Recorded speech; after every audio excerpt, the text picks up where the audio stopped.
Because next pitch, fastball, over the plate, gone, 40-40. Wow, crowd goes wild. Yeah. Insanity. I think back. There's only one other instance that I can think of that felt similar, where I was actually there. Mm-hmm. We're live. We're live. We're live. John, good morning to you. Good morning, sir. For those of you who don't know where we are, we're in the Los Angeles area.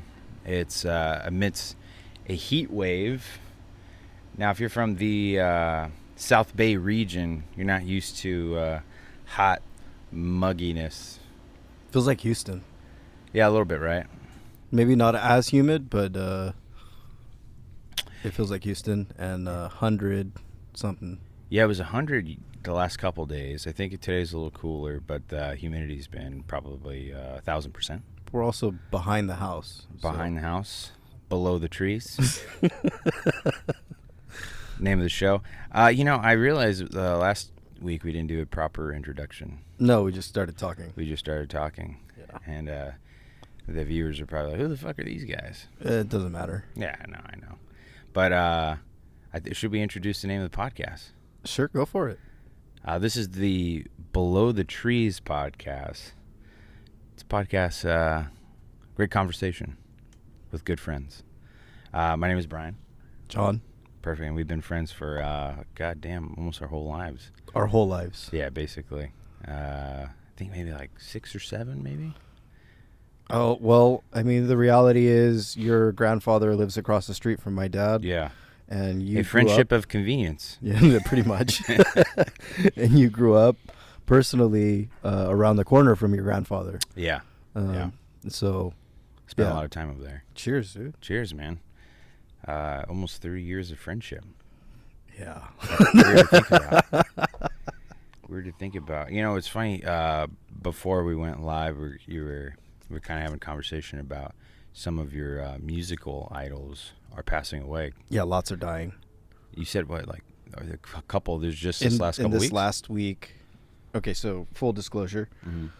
I'm getting torn up here by these mosquitoes. Okay. We got the fire. Yeah, there's under. A candle here, and that's not doing diddly squat.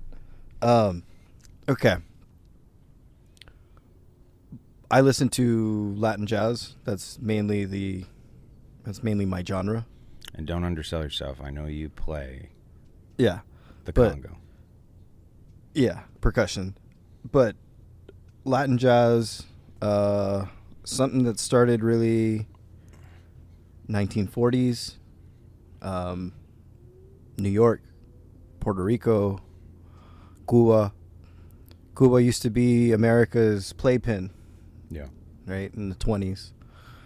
And so then by the 40s and 50s, with the influence of jazz, the influence of like big band, you end up coming up with this new genre called Latin jazz. And so like a lot of the guys from that era, the 50s, 60s, 70s, 80s kind of sucked. Coke was real. They're now dying. So like in this last 3 weeks, there's 3 greats. Musicians, all percussionists who have passed. Johnny Dandy Rodriguez, who most of my pickups of like learning how to play, like you said, I play percussion, so he's got a specific style on bongo. He used to play for Tito Puente since he was like 13, 14 years old. So a kid who's just, a monster. And there's like 2 others who I'm not fully on their full story, but yeah, they're all dying, dude. Yeah, it's kind of strange. It's kind of strange even to think that other actors and celebrities, musicians that I grew up enjoying watching perform or watching their movies, and now they're dead. Yeah. Part of life. My favorite actor, Harrison Ford, is 82. Yeah. I'm like, good God, man. And that guy's old. Robert De Niro is still shooting live shots. Yeah, he's still shooting live shots. He's fertile. Yeah. No, so it's kind of weird to think about. When you have all these greats that you thought you were gonna have forever, and it's almost a check on your own mortality that these greats are slowly dying off, and then it's like you have them, then you don't, very fast, and so it just kind of reminds you as you get older, like life stops giving and starts taking away pretty rapidly. Yeah. And it's just a really constant reminder to be grateful for the music that you have, the movies that you have, the people in your life that you have, because I mean, shit is it's not permanent. Yeah. And I think we forget that sometimes. But man, I remember Tito Puentes. Remember that? Was it Tito Puentes that we went to San Francisco, and we were driving around like Fisherman's Wharf area. I think did you have a rental truck, or was that your truck? That was my cousin's truck. No, that wasn't Tito Puente though. Okay, I wasn't. No. Who was that? That was Hector. Yeah, Hector Lavoe. Okay, Hector Lavoe and Willie Colon. They had that big like jungle track. Aguanile. Yeah. It was a good. Aguanile. And we were fucking blasting that Fisherman's Wharf. Yeah. And a lot of eyes. And then do you remember what song we jammed out to next? Knowing you, it's probably like a Blink 182 song. It was. Yeah. It was. Damn It. Okay. That beautiful guitar riff in the beginning, and then we're just fucking playing that. Yeah. Pissing everyone off because Yeah. it's loud as fuck. Yeah. But that was a good time, man. Fisherman Wharf. That was a good trip too. That's the trip that you got your Z, wasn't it? I don't know if it was that trip, but in one of them, yeah. Well, it was a 350Z, right? 300 ZX. What year was that? 1987. Whatever happened to that car? I got my wisdom teeth pulled, and I made a deal with the devil that if I get my wisdom teeth pulled, I'll get a new car. And somehow that worked. So as I was getting ready to get rid of the car, a Pontiac GTO kind of showed up, not on my doorstep, but on my radar. Mm. And I talked to the dealer, and they were willing to give me a really good deal if I had, like $4 or $5 grand down to put down towards this GTO, because just frankly I ran out of power. That 300 was fun, but yeah, I ran out of power very quickly. How many horsepower do you have? I think new maybe would have had like 250, maybe a little more, but it was a kind of heavy car. It was really a truck motor. I didn't love it. It was fun. Yeah. I don't regret letting it go. Gotcha. Because, I got the Pontiac GTO. I got this monstrous V8 with 500 horsepower that I ended up making a build out of it. So, I don't really remember the Pontiac. Because it was my Bay Area car. Ah, that's right. Yeah. And I think I came down like maybe once with it. Otherwise, I would normally just leave it up there. That's right. So, where did you live at when you were up there? 3 places? 2 or 3 places. First place was a house. I got racially fucked. She knew I was coming from LA. She didn't like that I was the one insisting the most, I guess, out of everyone else trying to get the house. She required, which now is illegal, 6 months of rent up front.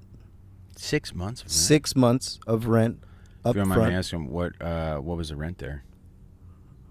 At the time, because this was, 10 years ago? This was like 20... 2010, 2011. Yeah. She wanted, I think it was like 1,250 a month. Okay. And she wanted it 6 months up front. Jesus. Because she was afraid Here it comes. that this little Latino From LA. from Los Angeles wouldn't make it. And so she says that it hadn't happened to her. Insurance. It hadn't happened to her, but it had happened to another friend. Because this is a nice area of San Francisco. Yeah. Like if I'm going to preface, this is not. Which neighborhood? I think it's called Ingleside Heights, but it's right next to Forest Knolls. Okay. And Forest Knolls is where all the mansions Yeah. on the south side of San Francisco are. Yeah. And I think Robin Williams, he had a home up there. yeah, no, lots of people. Yeah. So it's a really rich area. I understand why she would do that, but it's completely illegal. Yeah. And she was saying that it had happened to somebody else, that they had a kid from LA go to school and not make it, drop out. And then she's left there having to find somebody else, mid-semester. Scrambling. And she can't. But again, it didn't happen to her. It happened to her friend. That's what she claimed. So, and that was her reasoning for asking my father, who was a CPA at the time, to do that. And he was just like, well, I got into the matriculation system for the school very late because of an injury. Yeah. And because of it, we had no other choice. I couldn't have found housing near the school. I couldn't find housing on campus. I just couldn't find a place. Yeah. Period. And like out of all the other places that I was looking at, this was actually not the cheapest, but definitely the closest to school. Yeah. And it I don't know. I just was like, yeah. Was it a house or was it like an No, it was apartment? a house. I lived in her in-law unit downstairs. Oh, so it was a room in a house. Yeah. Okay. Yeah. It wasn't an apartment. $1,250. That's quite a bit for just. Yeah, a it room. was steep, dude. And that's fucking 14 years ago almost. Yeah, no, I think rent now would be like $8,000. Fucking A, San Francisco. Dude. I'm not even kidding. No, I might not even be joking. That's just for the room. Not even including an extra $300 a month for the bathroom. Right. Shit. But San Francisco is a beautiful city. A lot of shit, but a beautiful city. I've always loved San Francisco, despite the context surrounding San Francisco. Sometimes I think it's still it's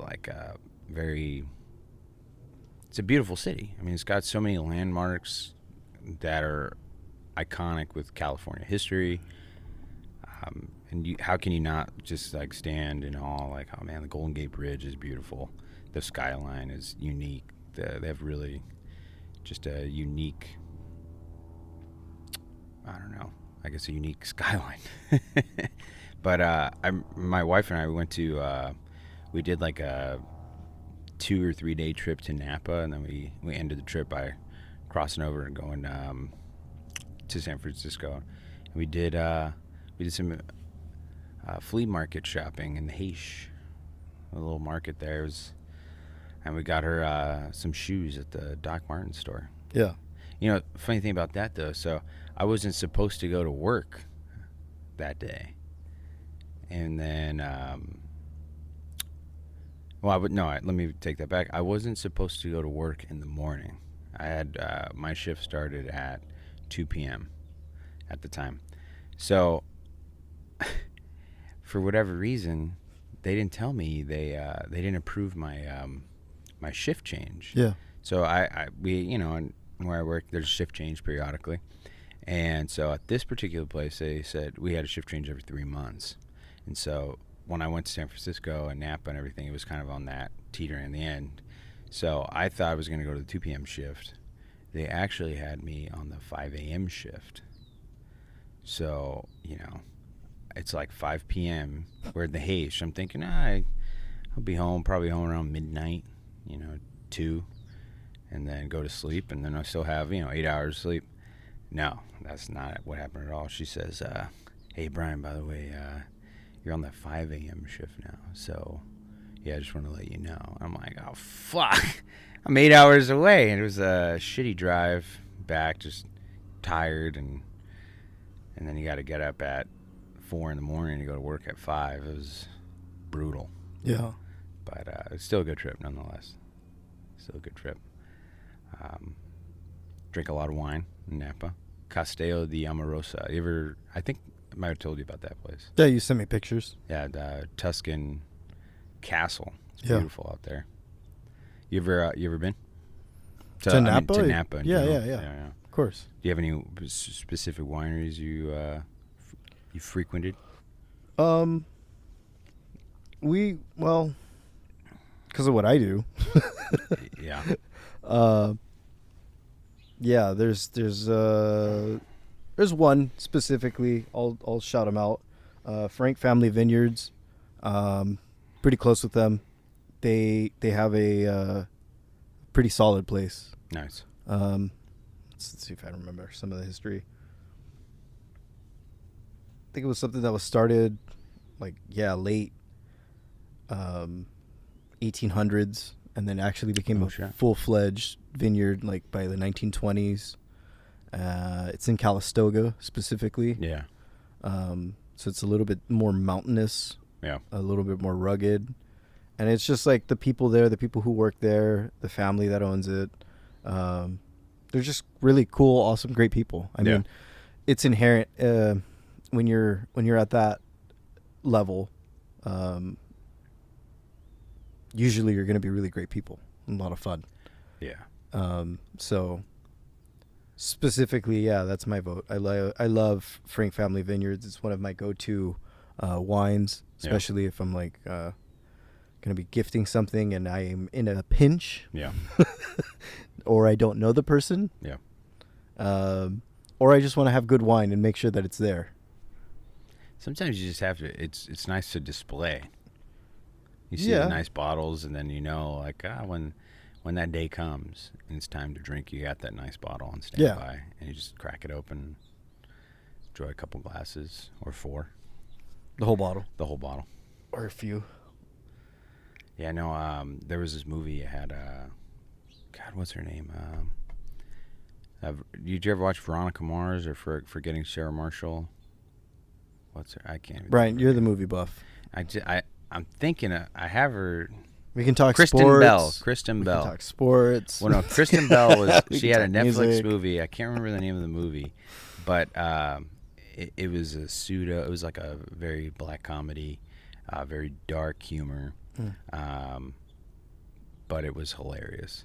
And so every night she would get home and she had this goblet of a glass. It was huge, and then you don't really have any framework to see how big it is. But then she opens a fresh bottle, pours the whole damn bottle on the glass. Yeah, one glass. That's one glass. Excuse me. How much did you have to drink tonight? Just one glass. Just one glass. God damn, that's a heavy glass. But I can't find out. you're not lying. Now, if they ask a follow-up question, how big was the glass? That's a separate question. But if they said, how many glasses do you have? Just one. It's not a lie. Just one. So sports, huh? Are you excited for football season? Football season started, bro. Well, I know. That's what I'm saying. Are you excited for it? Are you excited for the new... It's a new season, new hopes, new dreams. If I'm being honest, don't care. Oh, okay. But my brother-in-law, he's got me into his fantasy. Okay. And so that's something new that I've never done. And we'll see how that goes. Yeah. But who'd you draft number 1? funny enough, I got the first pick, and I used it on Chase, Jamar Chase. Oh, Jamar Chase. I'm not sure. That's how well I know my football. So Well, hopefully you have a good season. I think I will. Who got Patrick Mahomes? Somebody did, but like he wasn't the number one pick. The number one pick according to the metrics we were using. Yeah. Which was brought to you by ESPN. Brought to you by ESPN, all things sports. From Connecticut. ESPN, the greatest name in sports. I don't know. Owned by Disney. Owned by Disney. Oh boy. No, they had McCaffrey going first, and my brother-in-law was like, "Bro, you fucked up. You should have got him first. Like that's the guy that you should have went with." And I don't think so. I believe that every person who's number one, at least in this kind of a sport, Yeah. Football, something that's very, very fickle. Yeah. You're going to get injured. It's a very dynamic sport where even if you were number one last year, the likelihood that you're going to be number one again, Yeah. I don't think is likely. And so with that True. logic, I was like, I need to find the next guy who's going to have a breakout season.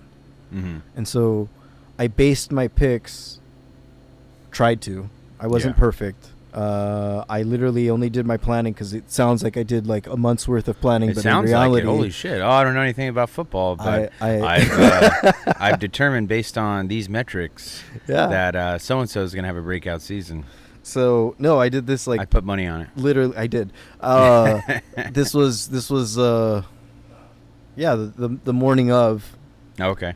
that I'm like trying to figure out who am I going to go with before work really. And yeah, this was So like, are you calling it here first that you think, what's his name?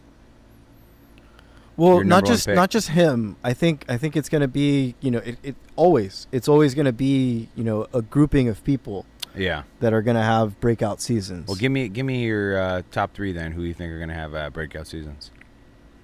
I think Jameer Chase, I don't know his name, but like Yeah. the guy that I picked first.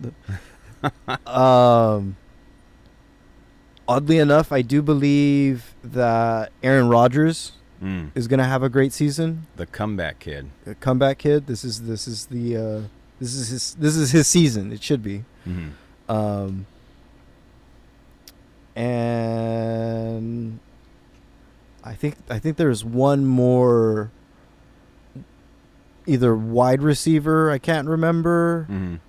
or my kicker that I think is going to have a great season. Mm. And I think with just that and then all the other pieces that I put together, because clearly, again, I'm not a professional here. I'm just shooting from the hip here. Shooting from the hip. Um, Draw. yeah, I think maybe my kicker might pull through. Is his name Messi? Nah, just kidding. Imagine. No, I was gonna say something else, but go for it. no. Why not? I'll reserve that one Ooh, for the private chats. ooh, Ooh. for the Patreon account that we don't have yet. And for the Patreon account that we don't have yet. No, exactly. But baseball has always been your sport. What do you think of the season as it's unraveling?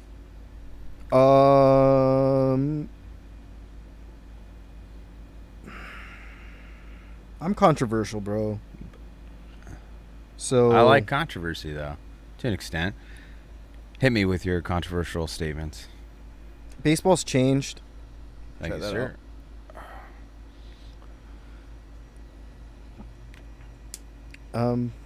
Let's think this through. First, I'd like to say, Oh, before yeah, we say baseball, this is nice. it should be. That's really nice. Do you want to brief us real quick what kind of cigars these are? Yeah, these are Padron. I think these are especiales. These are like the low end, cheap Padrons that you can find. Yeah. But it's one of my favorite go-to smokes. This is low.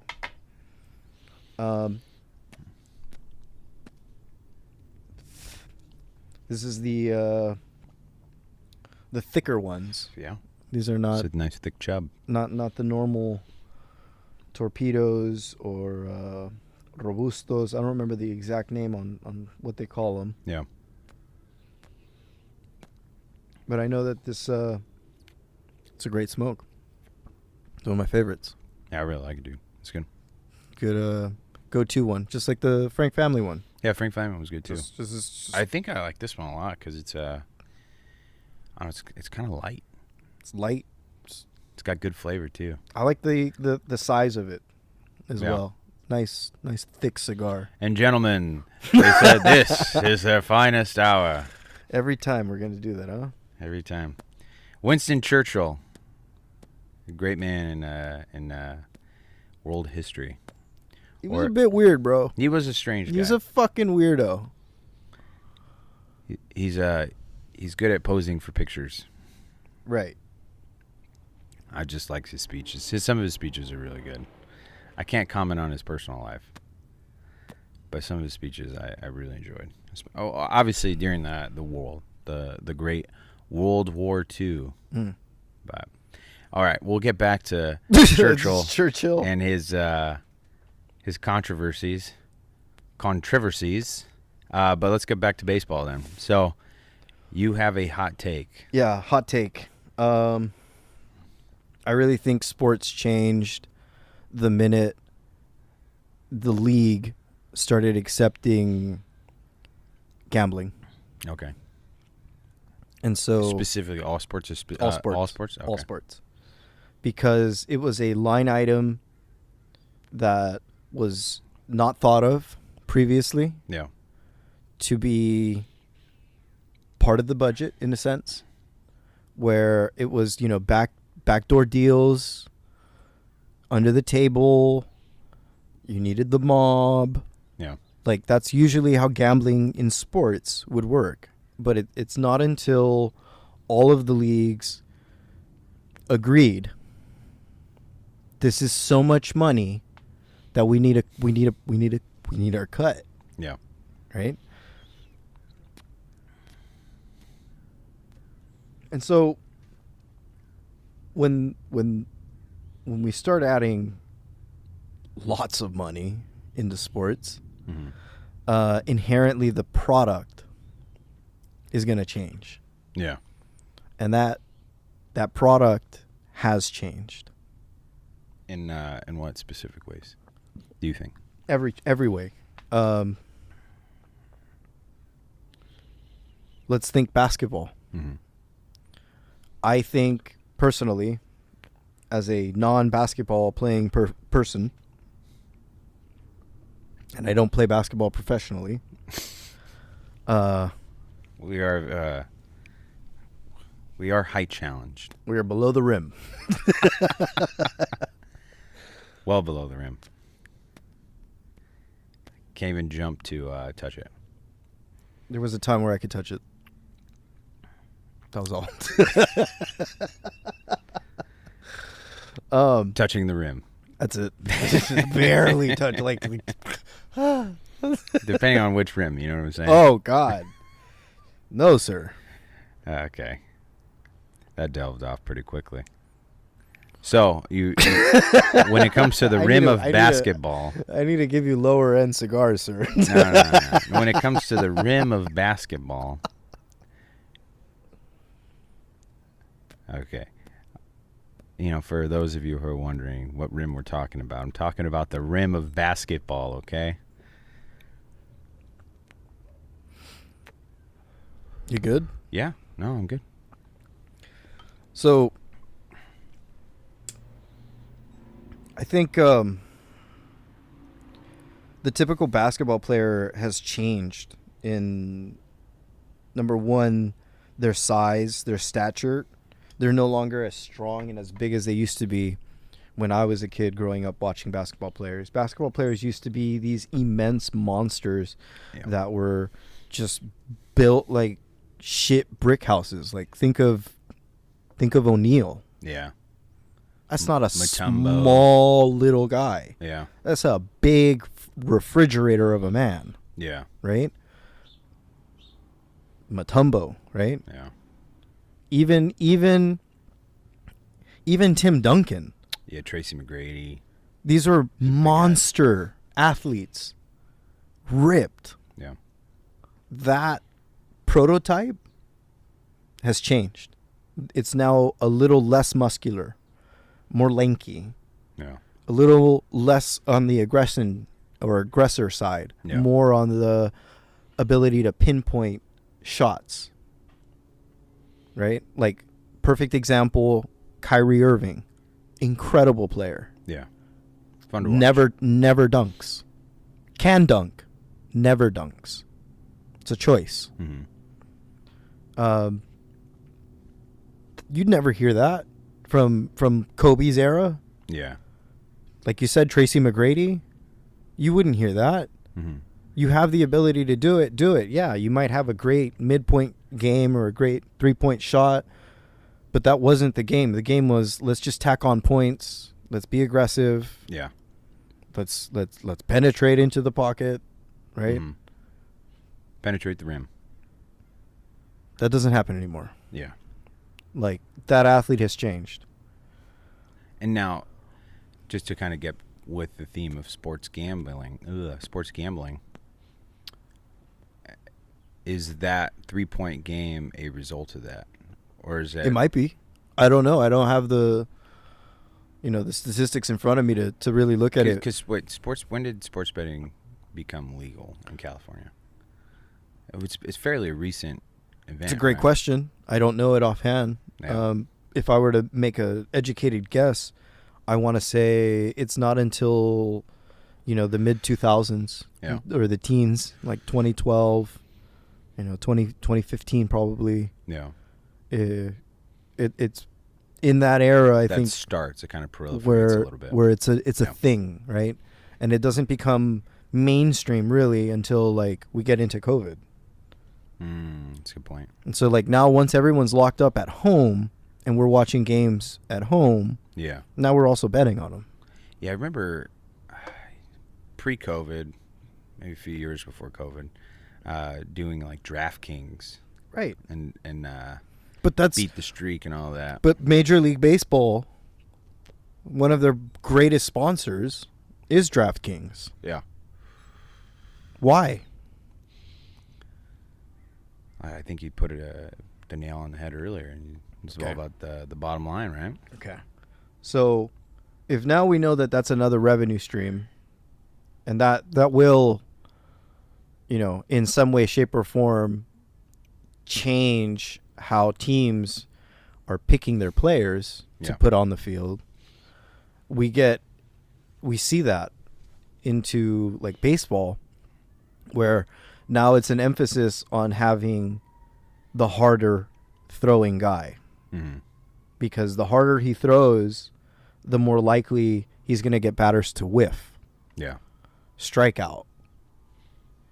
And batters, consequently, know that there's more money in hitting a long ball than hitting a basic single or even bunting the ball. Yeah. Well, your dad and I were having a conversation a little bit ago about Ohtani's order in the lineup, right? For the Dodgers. Yeah, because you and my dad are both Dodger fans. Yeah. But what? So Mookie, he was on the injured list for quite a while. Yeah. And then when he came back, he was put in the lineup as the number 2 hitter. Yeah. Which I think on paper just doesn't make a whole lot of sense. He's got a I think he's played 96 games, and he's got an on-base percentage of like 396, 50 strikeouts in 96 games, something like 370 plate appearances. Again, it's a shortened season for him because he was injured, but those are great numbers. Those are numbers you want for your leadoff guy. He still has great power, strikes out less, has ability to still bag, make contact. But when he got back, it was pretty interesting that he made a comment to the media, a very honest comment, almost shockingly honest, that basically whatever Ohtani wants, Ohtani gets. And Ohtani wanted to be the number 1 guy.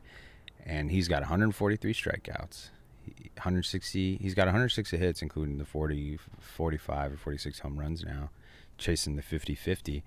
But it's crazy. It kind of goes to what you're saying, that the long ball is far more valuable in terms of. Well, not just the long ball, because the long ball. Think of it from an owner's perspective.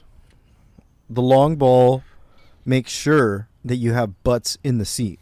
Oh, 100%. That's exactly what I'm saying. Right? Let's think about it a little bit deeper, too. Uh-huh. Ohtani is Japanese. Yeah. Major League Baseball's latest and greatest push is to start moving the game to Asia. Yeah. The first opening season game, right? Yeah. Was in Japan. Exactly. His home country. Yeah. And we've had other Japanese players before. We've had Korean players before. Yeah. Never have we decided to make that a push until now. Well, I mean, maybe I would push back just a little bit.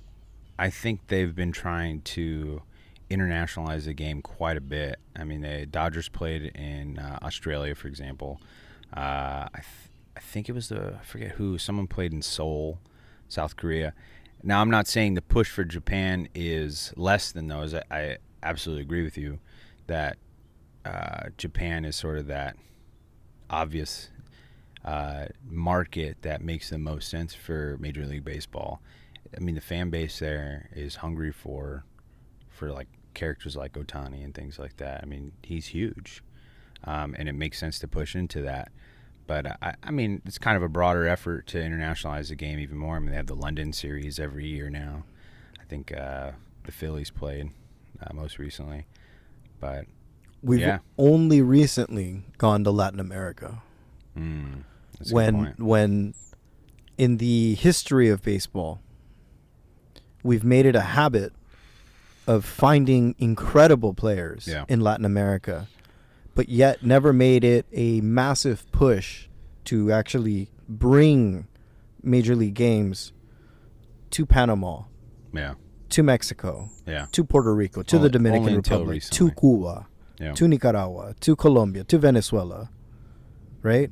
Because that's your pool of players. Yeah, a major pool. The pool. Yeah. Right? So that doesn't seem fair. But we also know that there's no money in Latin America. Exactly, yeah. Because we've kind of set it up that way, right? It's almost set up just like they call it the farm system, but in some ways it's a farm because they have these camps where kids It is a farm. That's what I'm saying. Like I'm saying they call it the farm system, but it's they're unabashedly calling it what it is. Exactly. But no, my point is that they keep milking it. They get these kids from a very, very young age, develop them to be commodities, basically. No, 100%. That's what it is. Yeah. Because and the outcome is asses in chairs. Yeah. Cars in parking lots. Hot dogs being sold. Yeah. Beer and alcohol being sold. Yeah. Right? At exorbitant prices. 100%. Our cigars kiss there a little bit. That's fine. So I think that's part of where the game has completely changed. Yeah. And how ironic it is that we're getting so much revenue from sports betting. Yeah. Or at least as advertisers. And yet we still don't want to accept certain players into the Hall of Fame. Yeah. Pete Rose. It's one of them. Yeah. We love Ohtani. And yet not too much is being said that Bonds has 11 other seasons that are much better than this one season of Ohtani's. Yeah. 11 other seasons that are much better than this one season. Yeah. Now I am biased. I am a full disclosure, a Giants fan, but that's because when I was like 7-8 years old, I got to meet a bunch of the players at the stadium. Yeah. I fell in love with them. And then here's Bonds. He's the guy, and he becomes the villain here in LA, and from my own childhood, like I was always thought and felt I was the villain every school that I went to. Yeah. So it felt aptly so Mm-hmm. to fall in love with this villain, and he's still the villain. Yeah.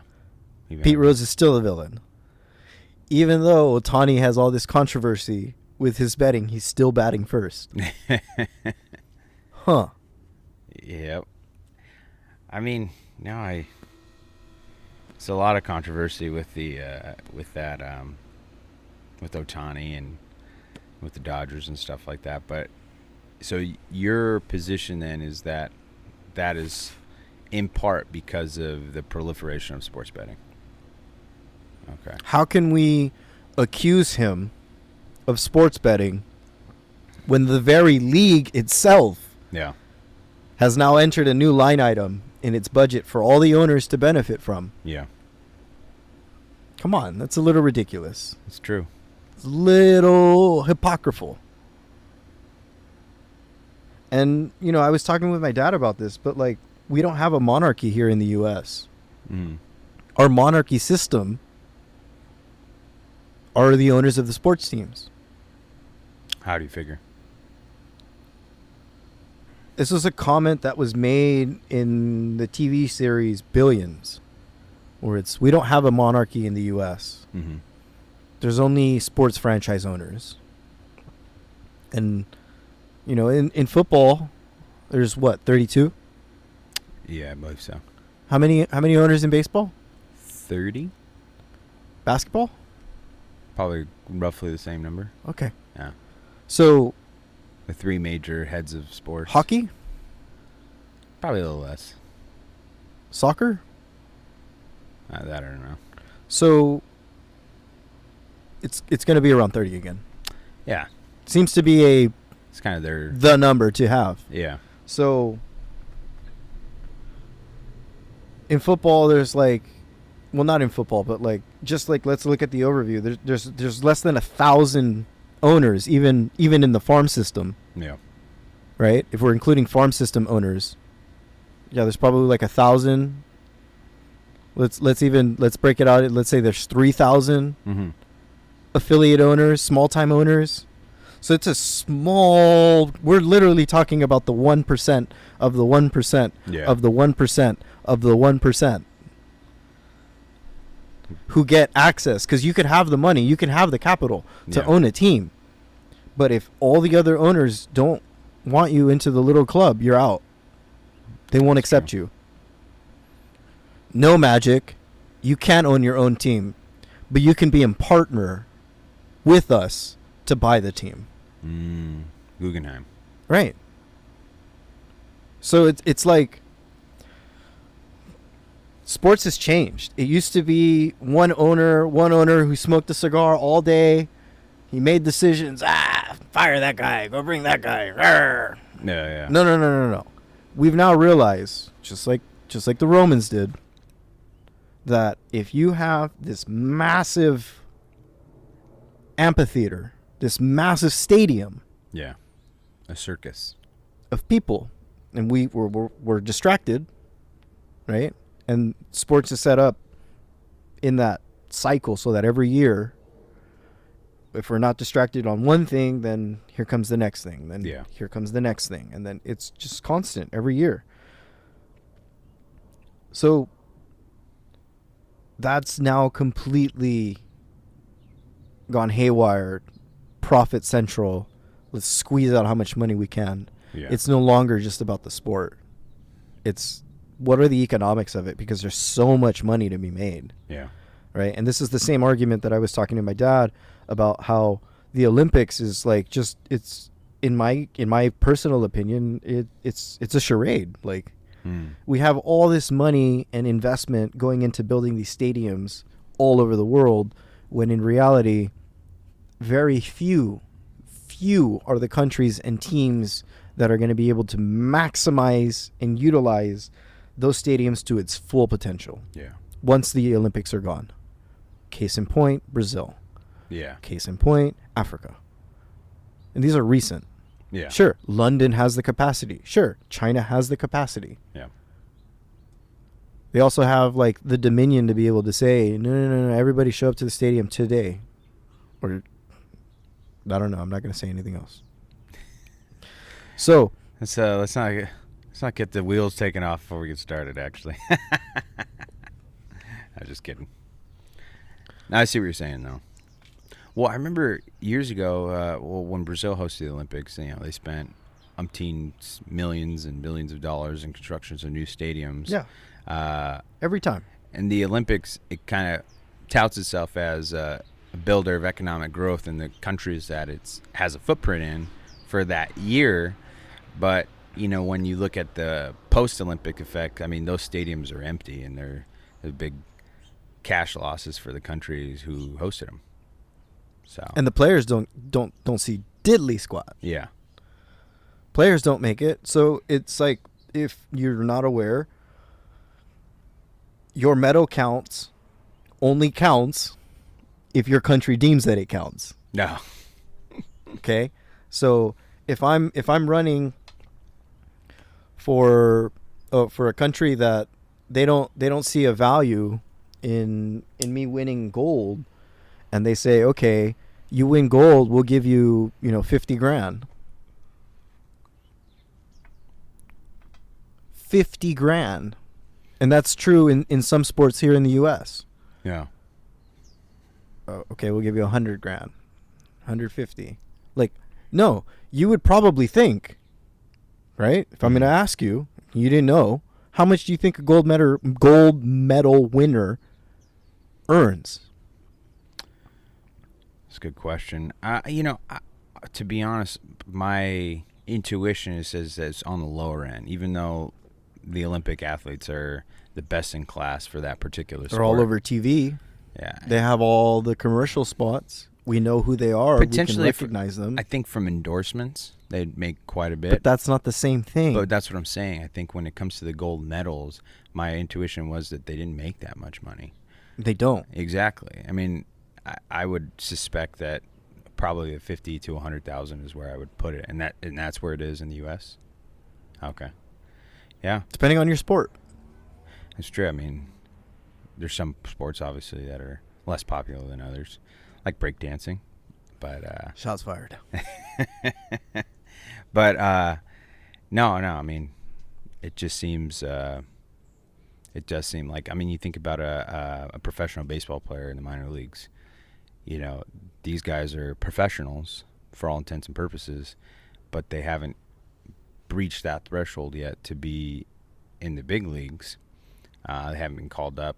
I'm sure some of that, there is a control mechanism that the ownership does because they don't want to promote players. They don't want to pay more money potentially. But, I mean, those guys, there's some minor league players who are making, less than $30,000 a year. And then if you factor in the minor league players who are from Latin America or who are playing in Latin America, they make jack shit. And you're like, that to me, learning that fact was pretty eye-opening. So it's a weird how that compensation system works.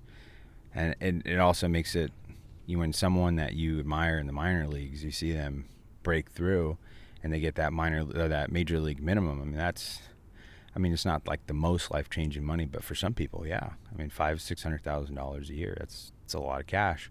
And especially if you get sent back down and you're back in the minors, at least you have a pretty consistent income for a period of time. But yeah, sports competition's a little funny. It's a little finicky. Or if you're Freddie Freeman, who I think is a little bit more productive, yeah, than Ohtani, and his contract is nowhere near that. Yeah, I think 125 or 6 years or something like that. It was pretty when we got pretty Freeman, abysmal. Yeah, when we got Freddie Freeman and we got him for that dollar amount. I mean, he's a great player, just a good clubhouse guy. I almost felt bad. Yeah, imagine, Brian. Like let's think this through. Imagine you're getting recruited because it was a pocket deal. Like they picked up a bunch of Brave players, right? Yeah, I believe so. Hayward being one of them. I'm pretty sure it was like, if he goes, I go with him. Mm-hmm. We go together. Right? Pretty sure.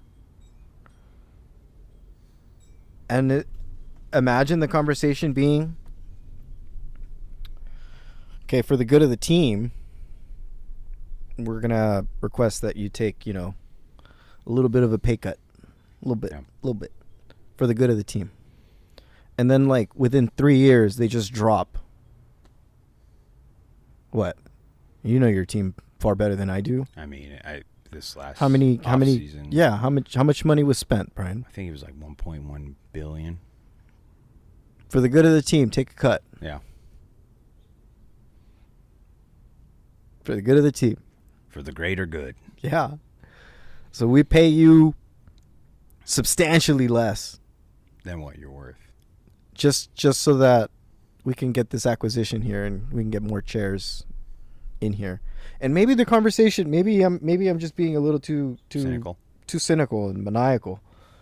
Maybe the conversation is, has a happy ending with, like, you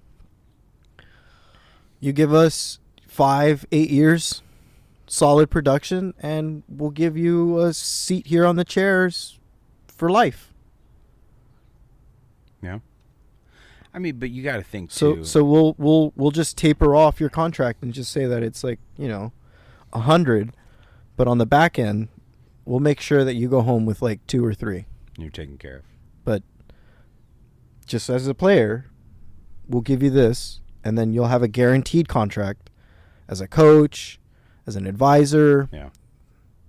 Further down the road, lock it up, boom. Yeah. And maybe you're okay with that, and you just say, "Yeah, I want to have my family here in L.A." Because Freeman's from Orange County. I know that, and that's part of the selling. Like, yeah, that's the sale. Yeah, bro. These are professional management consultants. Yeah. We know what we're doing. I mean, 100%. I'm not disagreeing with you, but I mean, if you have those types of guarantees in the back end, let's just say theoretically, right? Why not take it? I mean, if you're a player, Ohtani, for all intents and purposes, is a generational type player. Is he the best player to live? Are there players who are better than him before? Certainly. But you have to admit that having that as a player, being able to play with someone like Ohtani, being on that same team, having the same championship aspirations, that's got to be enticing too. And then when you factor in all the other guarantees that they give you, I mean, I would imagine players would not, like Juan Soto, he wanted to play with Ohtani. I think he publicly said that. Like there's an advantage to playing with, like, if you were a basketball player, why wouldn't you want to play with Jordan? You know what I mean? And although Ohtani's not a Jordan type player in caliber exactly, he is in brand name. And so I think having that opportunity to play with that particular player is very enticing But I think brand name is something that happens. Like it's a team of people who say, okay, this one. Let's use this one. Yeah. Right? Let's use this guy. And sometimes they're wrong. Right? Yeah. I mean, you have to admit, though, Ohtani is a unique player that you can build a brand around. And it's not completely surprising that they did choose him as a brand icon. I mean, he pitches decently. He hits decently. He's got a pretty unique background being from Japan.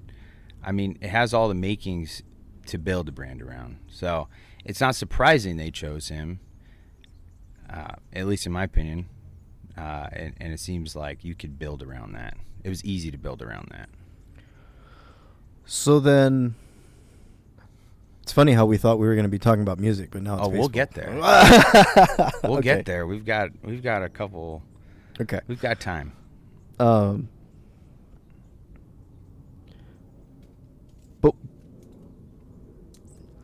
one day, One day, the tree is going to slap us in the face with apples.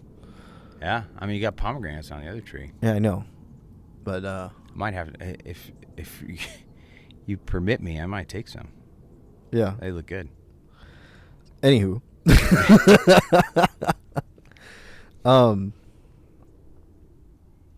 I just wonder, also what's with the coordinated effort of not accepting controversy. Because I hear what you're saying about Ohtani. Yeah, he has all the great, aspects of being a highly marketable player. Yes, I agree. But Urias is a still pretty solid pitcher. Yeah. Trevor Bauer is still a very solid pitcher. Mm-hmm. But just because there's a hint of controversy, the entire league has kind of shut the door on them. Yeah. What are your thoughts on that? Because, I mean, these are two people So who... Bauer specifically, I think he was outspoken in his opinions against the league. He was outspoken during COVID specifically, and that pissed a lot of people off. So as soon as something happened where they were able to take some sort of moral stance on, especially with his sexual assault allegations, I mean, it was easy for them to just say, yeah, fuck this guy. Now, is that right? I don't think so, especially, when you look at the merits of the case, and people say, oh, Trevor Bauer, he's just a terrible guy. He's an outspoken figure. There's no doubt about it. He's got his strong opinions, and you may or may not agree with him. But was he found guilty in a court for committing those crimes? And the answer is no. And there could be legal technicalities for that reason, but it seems to me that based on the evidence, that wasn't the case. And so I completely agree. I think they shunned him, and I think they shunned him specifically because he was outspoken against them and publicly embarrassed them. And so with Urias, I think that one's a little bit more touchy because we know, pretty with a fair amount of certainty that he actually committed those domestic violence type things. Allegedly. With a fair degree of certainty. We have a little bit more than probable cause. I mean, it still has to be adjudicated. I think, if I'm not mistaken, I think they might have been dropped at some point too. I could be wrong in that. A drop? No, well, the charges were dropped. Oh. They weren't filed. I thought you meant like he hit her so hard that she dropped. Well, that might be true too. But but with domestic violence, though, what will happen is basically the case will go to the district attorney's office for filing considerations. And, you know what? That's what happened. So it went to the LADA, and the LADA did not file it, and it got pushed back to the LA city attorney, which LADA is a county thing, so they handle all federal felony crimes, whereas the LA city attorney's office will handle all the misdemeanor crimes. So with that said, though, when it comes to domestic violence, the victim of the violence has to, be willing to testify. And if they say, hey, you know what, I'm not willing to testify, I think the attorneys, they're going to go off of what they can prove and win in court, And if they have a victim who's unwilling to be a victim in that situation, willing to testify against the accused, then you have a situation where they're not going to file. So I don't know the exact where that process is for UDS now, but even if he is not found guilty, does not go to court on those charges, it's still pretty strong evidence that he committed those crimes. And domestic violence is an easy moral stance that I think the league will stand on. Now, Ohtani is their golden boy. Right. You know what I mean? So even if there's an appearance of corruption, it just seems like they kind of built a wall around him to shield him from that controversy, even though it's always going to be there. You know what I mean? But I think Ohtani is a different player than UDS, significantly different player. UDS is a great pitcher, no doubt. He's had quite a few memorable seasons. But it's easy to part ways with that when there's a clear moral issue. Okay. And even though you have a clear moral issue with the illegal betting with Ohtani, at least the allegations of. No. That was the translator. What are you talking about? Yeah, it was just a translator. Don't get it confused now, Brian. Ipe's doing all right, I'm sure. But my point, though, is that they're able to coalesce around him and protect him because he's that unique, marketable player that they decided is going to put butts in the seats and sell hot dogs and the beer. Urias didn't have that same marketing capability. Bauer didn't have that same marketing capability. And in both of those cases, it's easy to move away from them. Whether that's right or wrong, it's a different question. I think, especially in Bauer's case, where the allegations aren't clear, there's clear evidence that seems like, these women coordinated against him. I mean, I don't think that was right to shun him like that. I think he should be given an opportunity. Urias, on the other hand, time will tell. I mean, other sports like NFL, they've had issues with domestic violence, and players were able to come back from that. I mean, it shouldn't be a be-all, end-all per se, especially if there is a clear pattern of growth, right? I mean, people, especially in the what do they call it? People who believe in like different modes of justice. Restorative justice is the word I was looking for. People believe that suspects and those accused of crimes can re-enter society in a meaningful and productive way, and I think that's possible. So should these athletes be given another chance, even if they've committed crimes?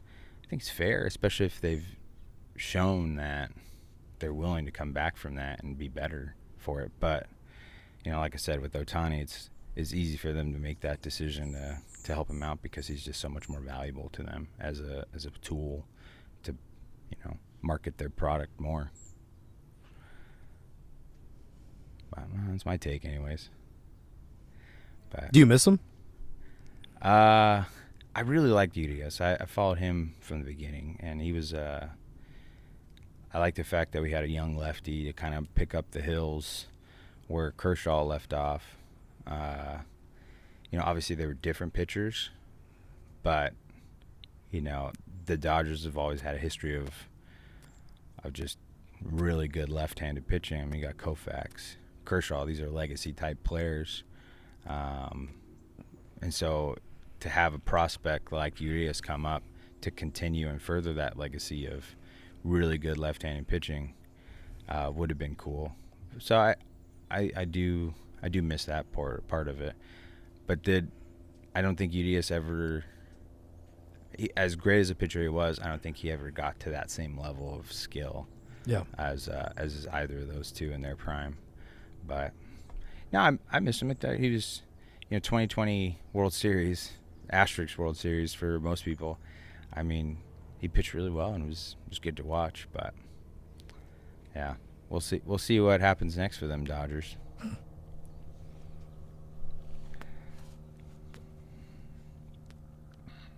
Good cigar. Great cigar.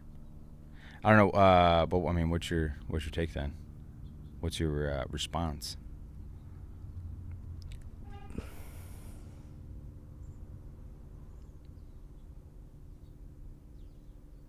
I'm not sure.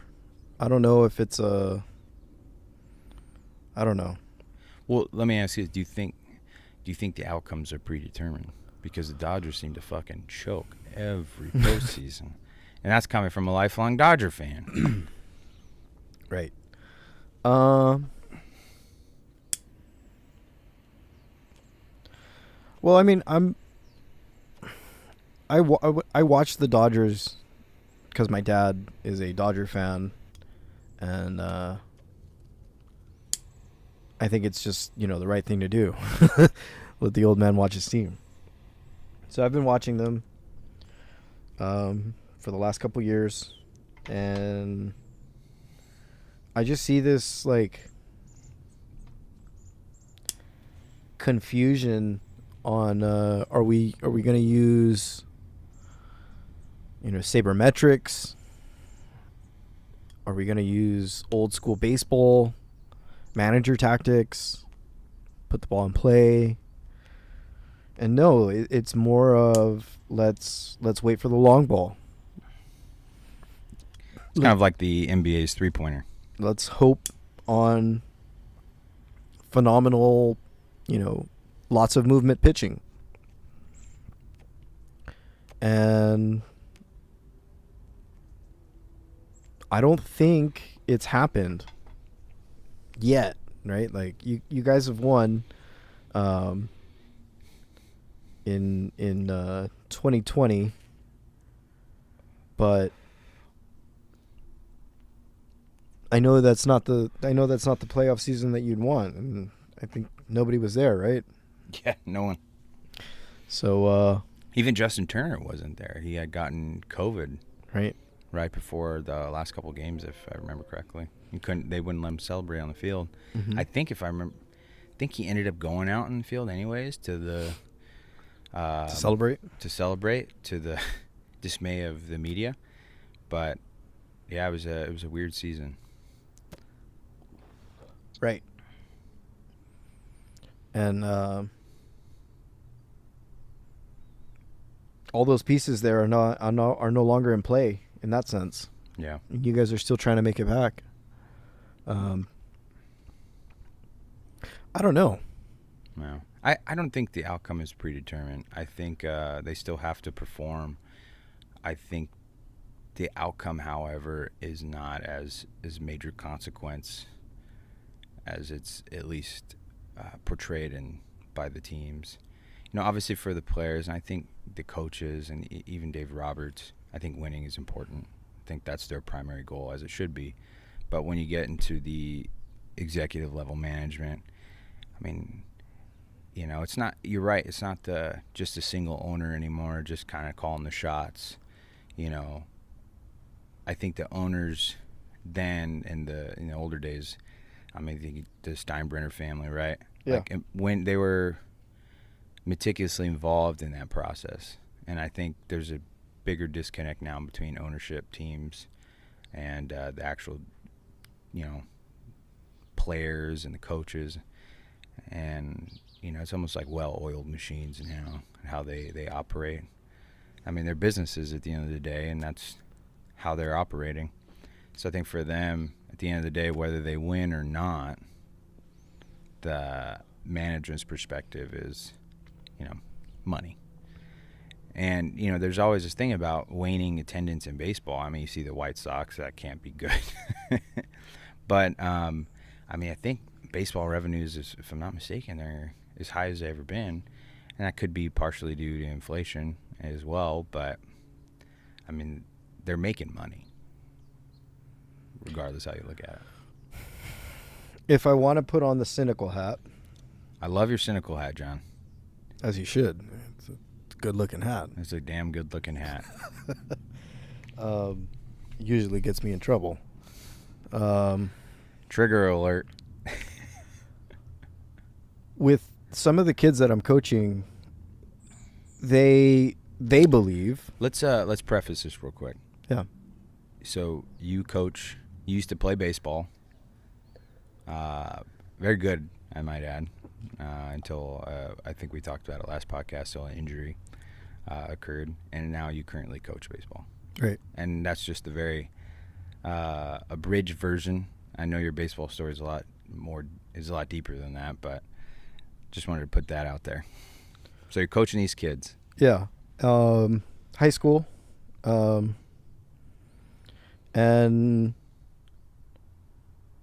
they believe, and most of them are Dodger fans. Yeah. Even the same Dodger fans who were there to watch Ohtani's 40th home run, they were like, wait a minute. This feels scripted.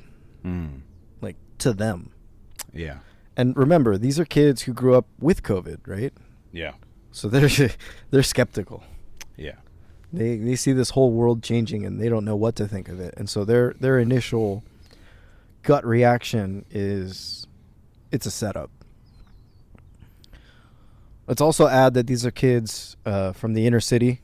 Yeah. So there's a little bit more skepticism probably than well, no, for sure. I know this because I've worked with other kids who are not from the inner city. So there's a lot more, cynicism and skepticism. And they have their cynical hats on. They see how that night turned out, where before Ohtani gets in, it's his bobblehead night. Yeah. And I don't think he was starting that game. I don't remember. Yeah, I don't recall. But point is, they call time. Pitcher comes out. They talk to the pitcher, keep the pitcher in, and they're like, in that moment, they told him, give it to him. Let him hit it. Because next pitch, fastball, over the plate, gone, 40-40. Wow, crowd goes wild. Yeah. Insanity. I think back. There's only one other instance that I can think of that felt similar, where I was actually there, which was when they were giving out the Manny Rodriguez bobblehead night. I was there with my dad. Yeah. And he wasn't starting. He wasn't in the game. They gave out the bobblehead, and it's Manny, celebrating. Yeah, Manny Wood. For Manny Wood. He pinch hits, comes in, first pitch, maybe second pitch, gone. Yeah. Oh, chaos. Yeah. And these kids are telling me, something doesn't feel right. This doesn't feel right. We were there, coach. We saw it, and we were like, yo, wait a minute. Yeah. Y'all playing me. That was BS. Yeah. They did it because they knew, and now I don't know the details. Yeah. But, again, these are kids from the inner city who just so happened to be there.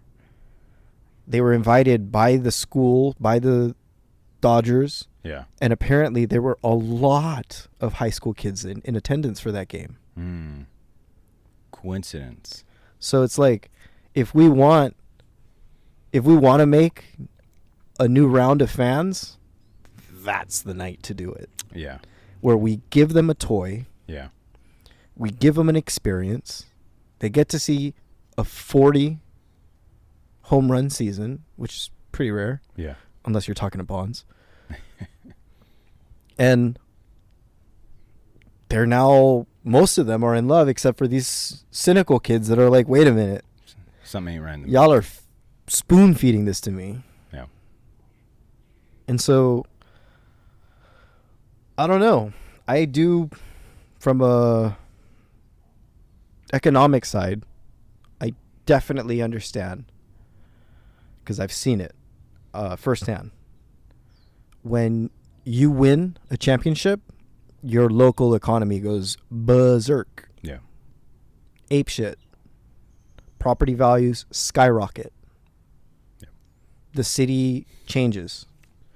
The city all of a sudden has new money for a parade to clean up the city. Yeah. Clean this, do that. We're having a homecoming. We're having this.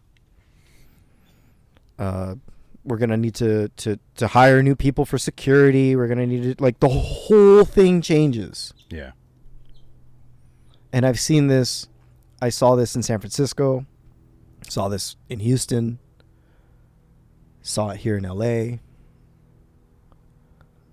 So it's like, if there is a bigger play, right?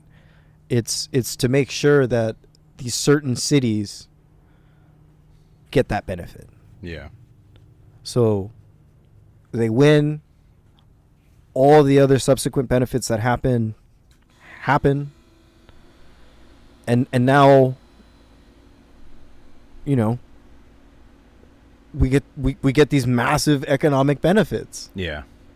I think too, let's just say, keeping the cynical hat on for a second, if they are you know, this was a whole play, let's just say for Ohtani's 40-40 game, if this whole play was, hey, we're going to bring all these high school students, we're going to bring everybody here, give them a magical, I mean, because if you're not thinking about this critically, if you're not wearing a cynical hat and you're just there kind of, I'm not going to even say mindlessly, if you're just there enjoying the ball game and appreciating, you know, where this is in the context of baseball history or No. Dodger history. Not to take away anything from the individual. No, 100%. But my point is that if there is a play and they are trying to create an experience, I mean, imagine, you know, people 20 years from now, hey, do you remember, I remember when I saw Ohtani's 40th home run of the season. But that's my point. Yeah. Well, what I'm saying is like Disney has a model of just brand loyalty, right? And I think now you're creating this brand loyalty. But that's what it is, for Brian. generations. That's what it is. Oh, 100%. I mean, I remember being at, I mean, was it the NLCS against the Cardinals? I think it was like I don't remember exactly. It was one of the home games at the Dodger Stadium. And Andre Ethier hit a home run. My buddy caught the ball. It was a great moment. And, you know, that was one of those moments that made me a lifelong Dodger fan. You know what I mean? Sure. So, I mean, if it's a play, it's a pretty smart play for sure. And, I mean, we saw it with Bonds. Yeah. And Sosa and McGuire.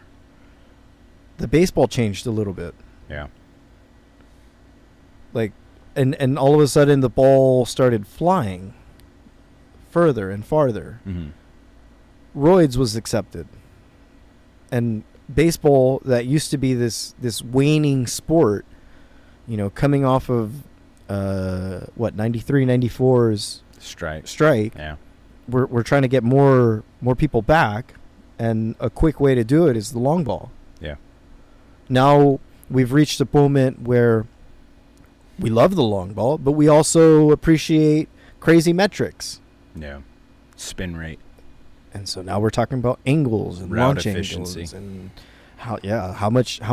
how many rotations is the ball turning on your slider, on your curveball. Yeah. And so the fact that we can now calculate it and get the ultra nerds onto it, right? That's good.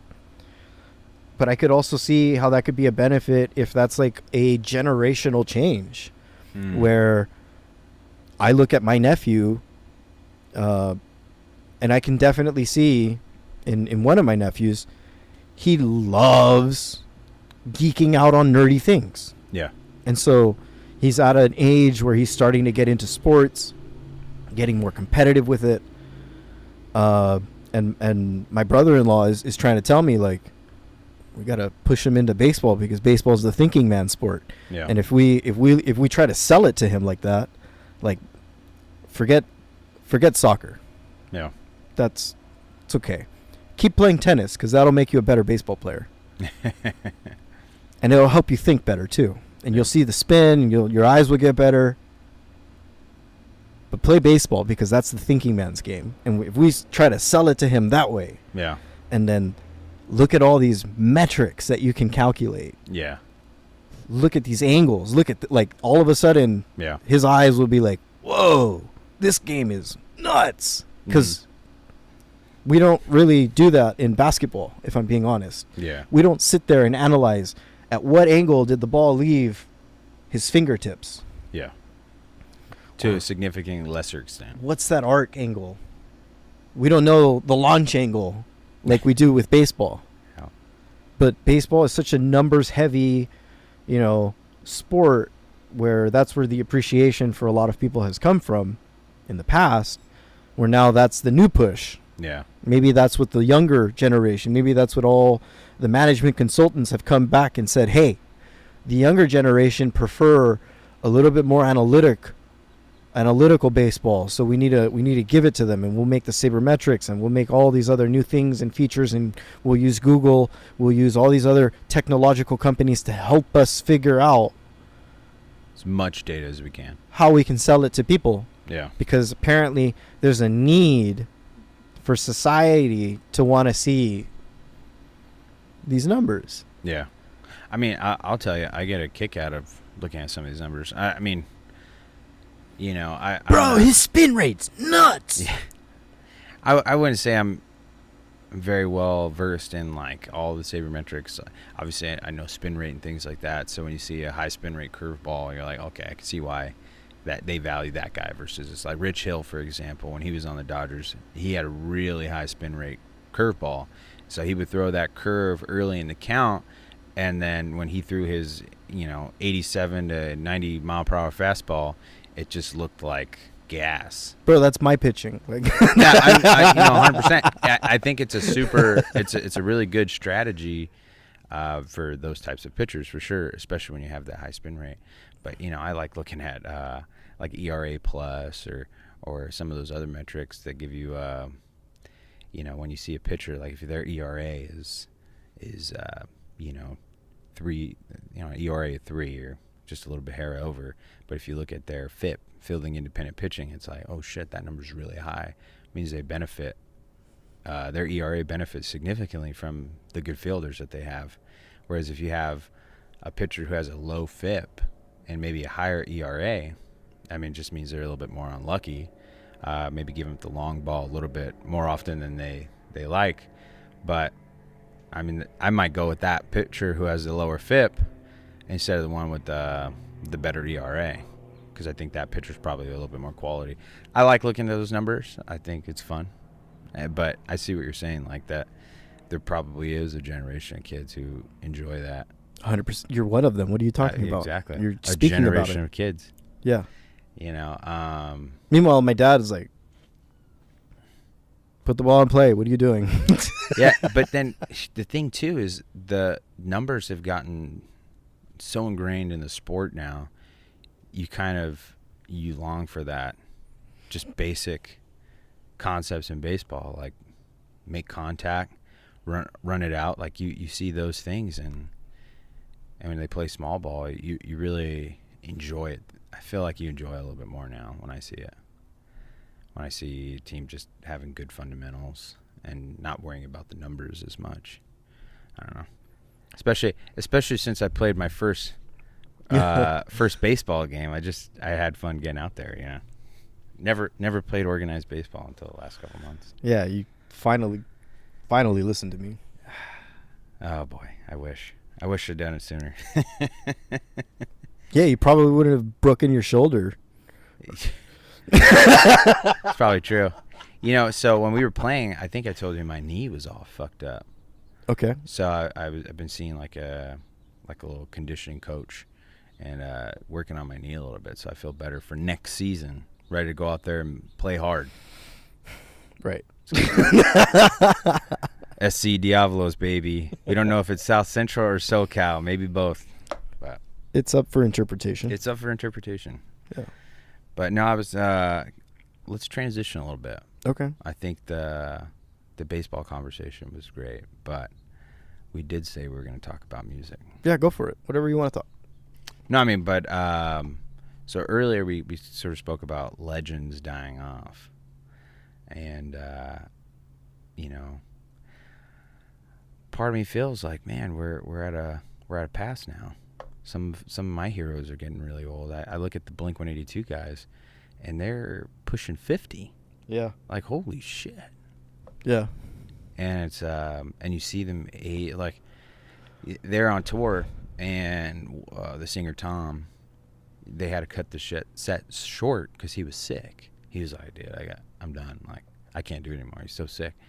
And I imagine when you're young, you just kind of push through those instances a lot more. But now that you're old, you have kids, your body aches differently. It's like, man, I'm done. Because it is taxing, playing up there, especially when you're giving a lot of energy, really good performance. Like, you are gassed. I was playing the drums at home, and 15 minutes of drumming, dude, and I have AC in my house. Not only was I gassed out, but I was sweating like a fucking dog, man. I was playing pretty hard, to be fair, but I was just sweating so much, dude. But it makes me miss playing. Yeah. I think having played live shows, especially in some of the venues that my old band got to play in, Dude, best experience. Like, you're playing in front of 40 people, not huge crowds. Come sometimes on, Brian. sometimes less What do than you that. think was the largest? The largest show I think we had was 120 people come out for our show. That was You never played a festival? No, never had the opportunity to play a festival. Yeah, we had about 120 people come out for our band. This was 2009. Do you remember Club 705, the Battle of Bands that summer? Sure. Yeah, it was in August. Yeah, I was a roadie. Yeah, that's right. You roadied a lot of our shows. Yeah. Yeah, that was probably our biggest show, and the reason we know the numbers is because based on how many tickets we sold. Yeah. And then they counted them as they came through the door. Right. And so they would always announce it.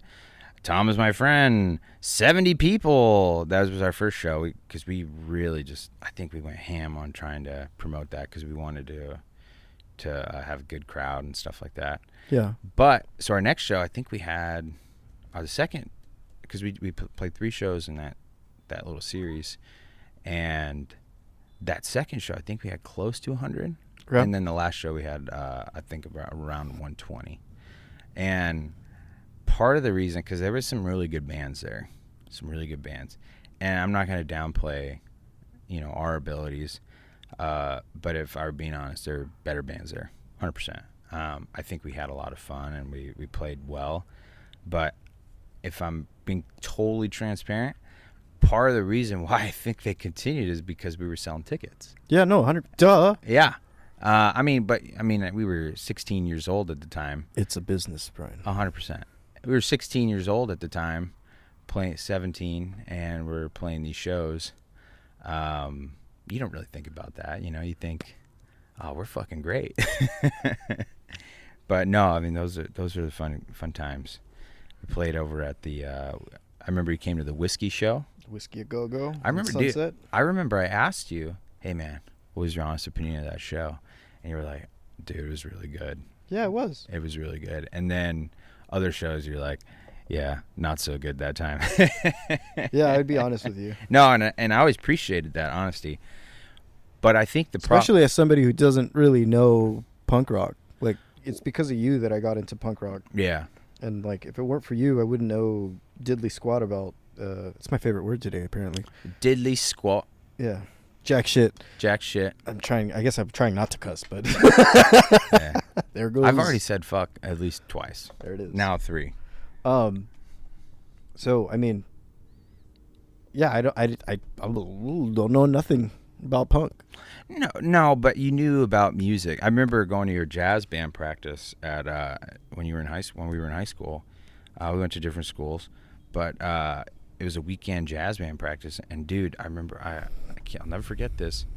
We walked in and you guys were about to practice a set of music, and I don't remember his name, but he played the trumpet, like a taller, lanky black guy. Yeah. Do you remember his name? Yeah, Masai. Okay, yeah. He still plays. I would be probably upset if he didn't. Yeah. No, he's a pro. I just remember you guys were about to practice this sheet of music. He had never seen it before. Oh, no, yeah. And then he looked at the music and he started bopping his head a little bit because he heard it without even playing a single note, just reading it. And I remember thinking, that guy is amazing. Like, holy shit. Like, he hears it just by reading the notes on the sheet of music. Yeah. And then he played it, and I was so taken aback by that, how good he was. Yeah. And I'll be honest with myself, I've never gotten to that level, but that was never my intent, right? As a musician. But dude, I've always appreciated the abilities of other to read. Yeah, to read, like music theory. I've always appreciated really good musicians and even not so good ones, because everyone who does it, I think, they're trying something, they're putting their mark on it as best as they can. But because of that, I've always trusted your opinion, because you those are the guys you played with. Those are the guys who you would jam out with regularly, and so when you take that critique and you look at hey, what we're doing, yeah, it's a different type of music, but music's still music. No, 100%. You're able to see if, hey, so-and-so was offbeat.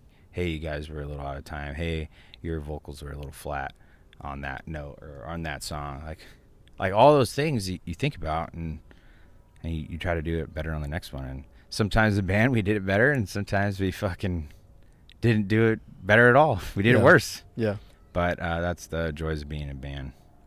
Nirvana, famously, they would have some really, really awful live shows, like just abysmal. They didn't play good. And I don't even, well, I mean, Kurt was a heroin user, but. That'll help. Yeah. I don't know how often. I don't think he played, and I could be wrong, so don't quote me on this. At least in the videos I've seen. Brother. I don't know if he was high on heroin playing live. You think so? Nah. Like I said, I could be wrong. I probably am. But yeah, that's the fun part about live music, though, because there's so many unknowns at times, and you don't know exactly how the performance is going to go. You don't know what the crowd's going to be like. So when you're playing, every show is pretty unique in that regard. So good times.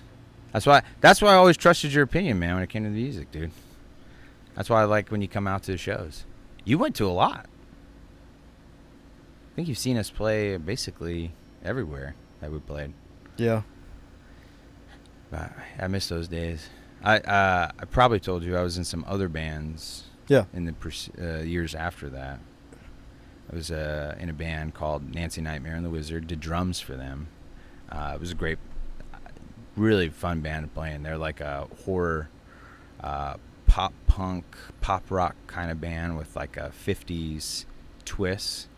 Some of the songs have that 1950s rhythms to it, that like 1950s rock music, and that was always fun to play. But things work out differently, and people have different views and visions of how they want the band to go, and we were unfortunately not part of that vision. Jeff and I, my other friend Jeff, we were played bass and drums respectively. So they're still doing, that band's still doing good though. They're on Instagram and stuff if you want to check them out. Nancy Nightmare and the Wizard.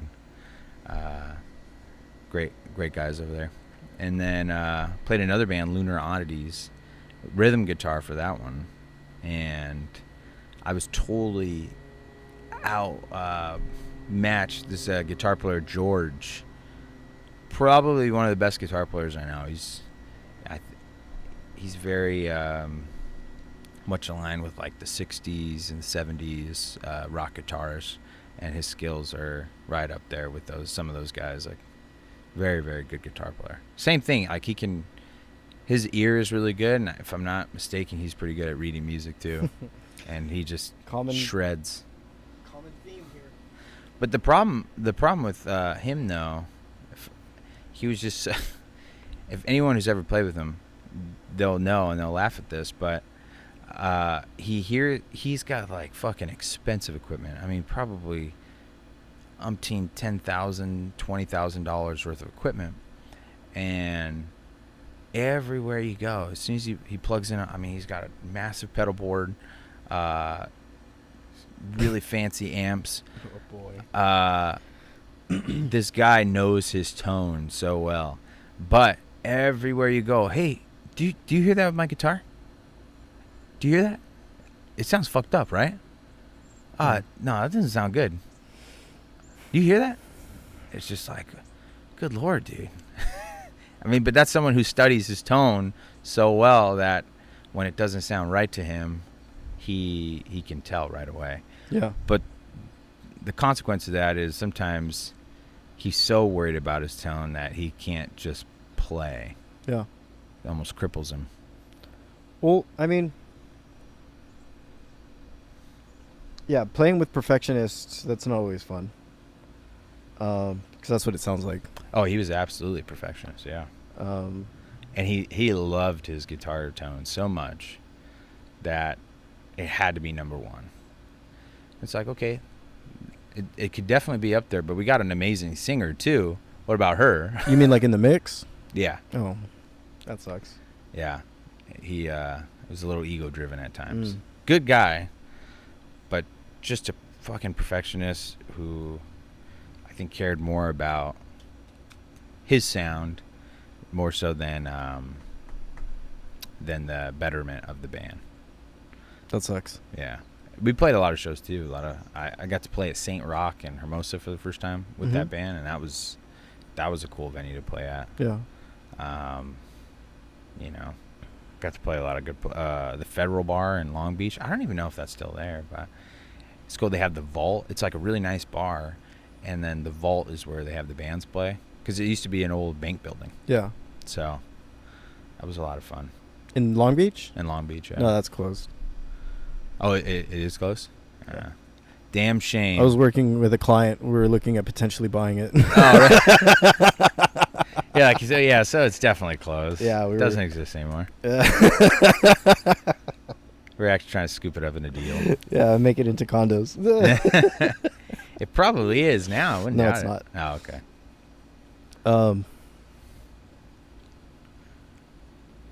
Yeah, unfortunately, you never... I don't think I ever really extended the invitation to come up to San Francisco to see me play. Yeah. I do kind of regret that. Yeah. Because I think you would have enjoyed it. I know I've seen videos, and I've always liked the jazz and Latin jazz. I think that was always fun to listen to and watch the musicianship. So I wish you would have invited me, Dick. Yeah. I don't know. I guess it didn't logistically seem normal to be like, oh yeah, come up to San Francisco for a show. It just, yeah. That's true. I mean, it probably would have been difficult anyways, but you know that experience of playing live and that kind of rush and adrenaline you get, and kind of seeing the reaction of the crowd and watching people react to you. It's fun. No, 100%. It's fun. It's addicting. Yeah, it's a good word. Thanks, a really good word. And that was before I even drank, dude. I can imagine drinking now and having a little buzz going up on stage. It would probably be a different experience, but it'd be interesting in hindsight. But when I was playing drums for Nancy Nightmare, what I would do before every show, I think we played maybe 10 or 12 shows together. Before every show, I would go run like 3 miles. Why? I don't know. It just became routine. Nerves? No, I wasn't even nervous. More like, I mean, I was a little bit in better physical shape than I am now. But I don't know. It just I felt like, playing drums is pretty. Like you remember Cody, right? Mm-hmm. So that dude was just an animal Sure. on the drums. He put freaking everything into it, and so I tried to. I mean, I'm definitely nowhere near the skill as that guy is, but when I would play, I would try to put a lot of energy and a lot of into each performance, and I felt like doing the run before the show got my mind right, got me physically ready for that night. Whether it really had any impact, I don't know, but it was a good routine. And we were playing, I think we played together for like less than 6 months, but at one point we were doing shows like it seemed like every weekend. Yeah. So that was for a few months. But so I actually got in pretty good physical shape fucking in that band. Yeah. Wow. Yeah, music, man. What do you think of the music coming out these days? Do you really listen to anything that's new? Not really. Yeah. If I'm being honest, not really. I mean, I guess if like my genres, the genres that I do like, rap, hip hop, that's completely changed from as I remember it. I mean, shit. I just watched the short this morning that apparently the lead model in Big Papa is actually a trans. Oh. And that was a shocker. Oh, really? I didn't know that. We'll watch it later. And we'll watch it. We'll react. You'll tell me what you think. But I mean, music. For me, the music that I've listened to has always been kind of like you said, musicians. Yeah. Music. Musicians, music rather, not musicians. What the hell is that? Um, A musician's musician. yeah, right. um, I guess that could be true. Um, but when I'm listening to modern Latin jazz that's coming out today, or modern jazz that's coming out today, it's very, very experimental. I think is the right phrasing for it. Where maybe taking chances, Yeah. like extreme chances. Yeah. Um,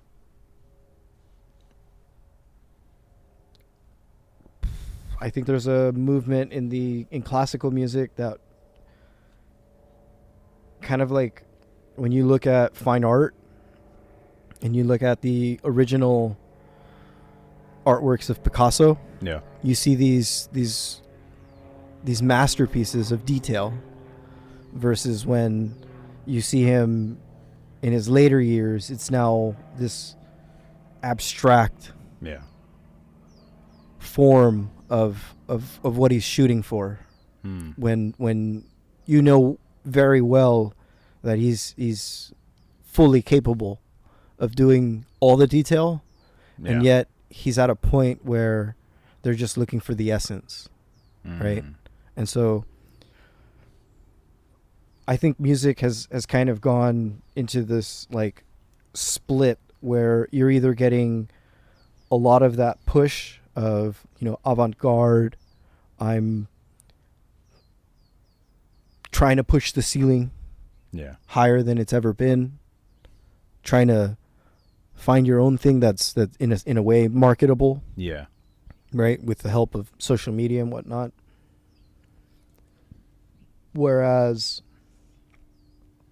if I'm being honest, the music that I love, as a percussionist, like it's the rhythm section. It's when I listen to a Latin jazz and we get past the intro and now we're deep into the solo section. Yeah. That's where I care. That's where I'm happy. That's where I'm most excited. Yeah. And I think for musicians, that groove, that rhythm, I don't know. I feel like a lot of that is kind of lost. I don't hear that as much, right? Like, especially with like salsa music, it's very, I don't want to say progressive, but it's very, you know where it's going. If you've heard enough of it, you know where it's going. Yeah. And when you're making popular Latin music, usually you know where it's going. And so the cadence of everything is predictable. Very formulaic. Very predictable. Yeah. Whereas in jazz, right, that openness, that freedom of expression, the ability to allow the musician to kind of compose as they're going, right, because that's the freedom. I feel like it's either pushed on an extreme now, especially when it's just jazz, or when it's Latin jazz. I think it's kind of lost its touch. As a listener, I find myself gravitating more towards the music that was made in the late 1990s, and it ends kind of around 2015. For me, that's like the absolute golden era of freedom of expression in Latin jazz, to just allow the musician to do as they want. Versus now, it seems like it's a massive, I don't want to say like an oversimplification of just like, show me the best things that you got and the randomness that you have and how wild you can think, because that's what's appreciated. So to kind of interrupt you, it seems like the self-expression that serves the song would be, and serves the direction. So it's like, it's free, it's individualistic, but it's also for the greater purpose of of making the song better. Whereas I think what you're saying now is that the more modern music is, hey, let's push it to the limit. We don't care what it serves. Let's make something new. We want to break barriers. We want to break all the barriers. Yeah.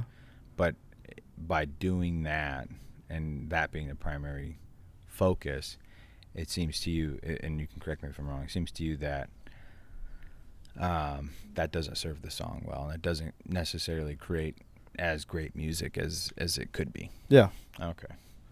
That's interesting. I mean, I kind of feel that way about a lot of stuff, especially with the advent of AI and things like that. You ever listen to Rick Beato? No. YouTube? I think you really appreciate his channel.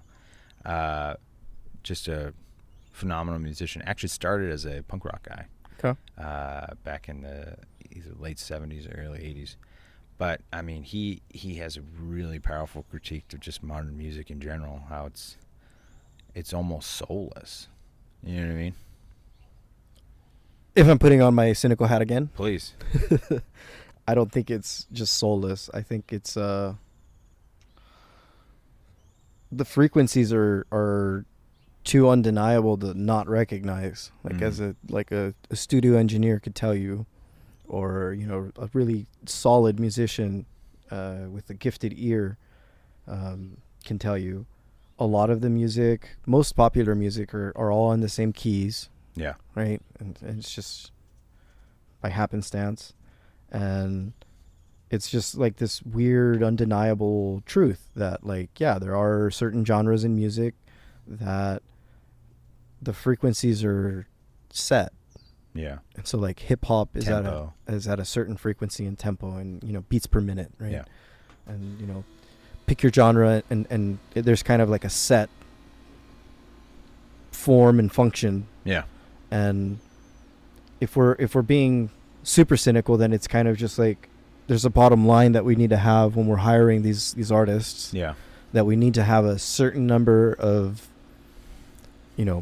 virality with the music, in a sense, so that we know that it can hit the radio, it can hit this, we can make this many sales, and at the bottom line, this is what it means for us as a record company. Yeah. And having that,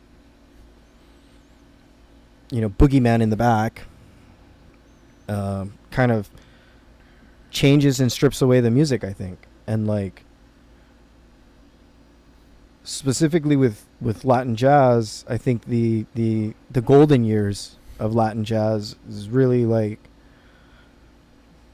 when it starts 40s all the way to like the 70s, like I've said. And then I think you get this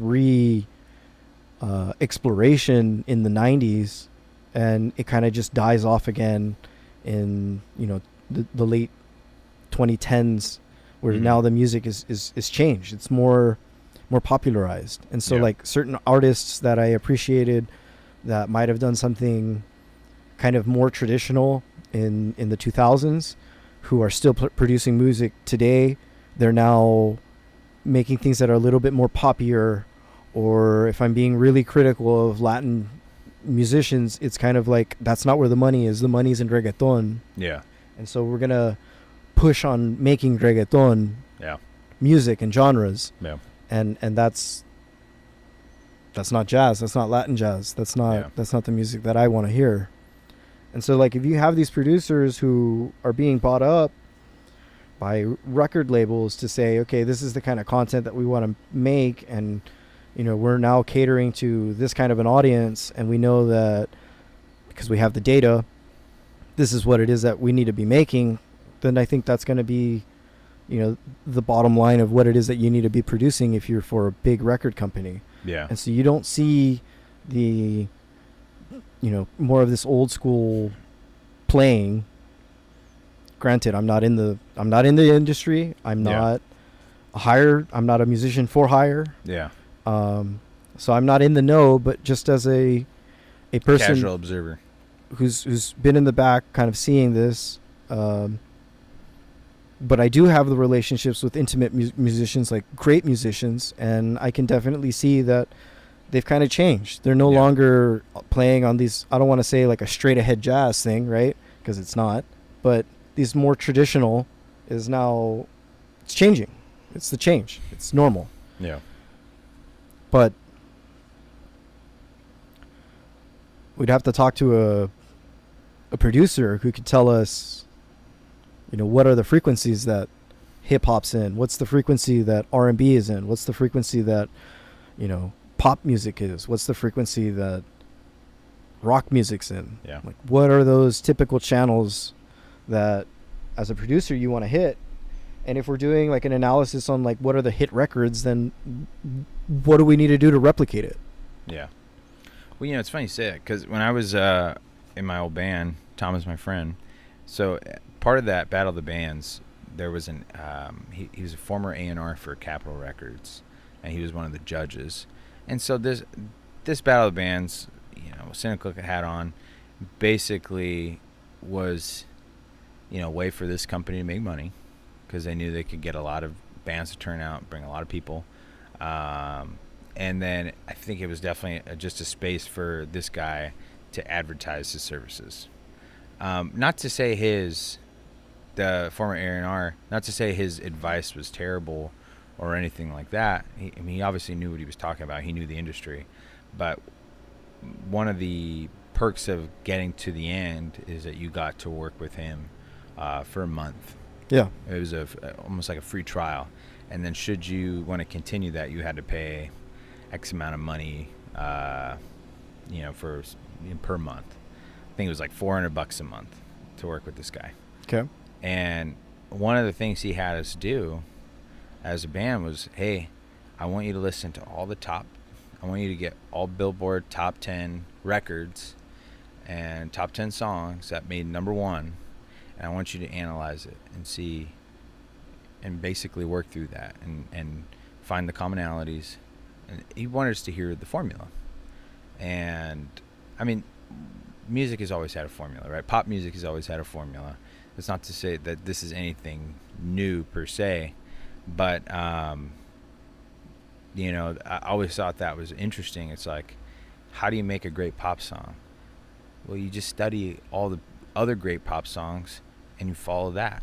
Yeah. No, there's so I mean, in college I studied creative writing, and something that I came across that none of the teachers told me. So this is something like I found it. Yeah. And I wish it was taught. And it was like maybe in like the 1890s. Yeah. Or 1900s rather. If you wanted to be a great writer, the thing to do is to literally rewrite everything that was great before you. Yeah. And you'd rewrite it, and you'd sit there and just keep going. And so you'd write the whole novel of whatever genre it is that you're trying to break into. Yeah. And you just write it again, do it again, do it again, do it again. And if you keep doing that, eventually that cadence, that tone, it's going to come out in your work. Same is true with the music. When I wanted to learn how to play, let's say, bongos, the guy that I mentioned already, John Dandy Rodriguez, there's certain videos, there's certain music, there's certain pieces that I would just have and listen to on repeat until the point where I could listen to a piece of music today that I have not heard, that he's on it, and I guarantee you most of the licks that he does, all the things that make him, I hear it in my head before it happens. Yeah. Because I already know this is how he plays, right? Yeah. And when you really know the musician that well, you can do that, right? Yeah. You know, this drummer does, all his licks this way, and it's the timing's like this, and he'll make his certain riffs this way, because it's all style. It's a little different. Yeah. And so you can study that intensely, and then you'll get this massive break of knowledge for yourself. And I think that is appropriate. Like, that is the appropriate way to learn from the greats. Yeah, exactly. But like, it's much deeper than that. That I think it is like we'd have to talk to somebody who's like deep into the pop music, who has somebody on their ass to tell them like, no, man, this is what we want you to do. This is what we expect you to do. Like, this is the kind of music that we want to have and we want to hear. Yeah. As opposed to whatever it is that you're making, or you sound similar to this, we want you to sound similar to that. Yeah. You have these licks that could be like this, so now focus more on this because we know that sells. Like, yeah, I think there is a difference between studying the greats, trying to emulate their style as a means to develop your own abilities. I think there is definitely something to that. But yeah, I think quelling an artist's freedom to create something that, you know, is uniquely them, for the formula, just so that it sells based on whatever data or whatever analytics they have. It definitely is not a recipe for the greatest music. Yeah, those are the gatekeepers. Yeah. I think too, man, when I listen to some modern music sometimes, I can't think of a song off the top of my head, but the name of the song. But when I listen to some, new tracks that come out from different artists, and people tell me, "Oh man, this is the greatest thing. This is awesome. This band is great, or this artist is great." I'm just like, I don't hear it. Yeah. I don't subjectively hear it. That's just not my response to it. And it's probably preferential, but like, it just seems to me that some of the music is, like you said, it's just meant to push a boundary for the sake of pushing boundaries and not for the service of creating great music. And some people really like that, to each their own. Music is subjective in that sense. But yeah, I don't mind the boundary pushing when it serves a greater purpose in a song. I like when you hear something that's new, unexpected, exciting, within the context of the song. I think that's fun. But creating something just for the sake of, pushing boundaries, to me is it's kind of boring, and it almost is not pushing any boundaries. Yeah. It's like you see the kids with the broccoli haircut, right? We're going there. You see the kids with the broccoli haircut, and I'm sure if you were to talk to them, they probably feel unique without realizing, oh man, we all got the same damn haircut. And it's the same thing with these artists. They all probably feel unique. They all probably like they're doing something special, when in reality, everyone's doing the same damn thing. And there's no originality in their boundary pushings, because it's within those parameters of those accepted boundaries of popular music.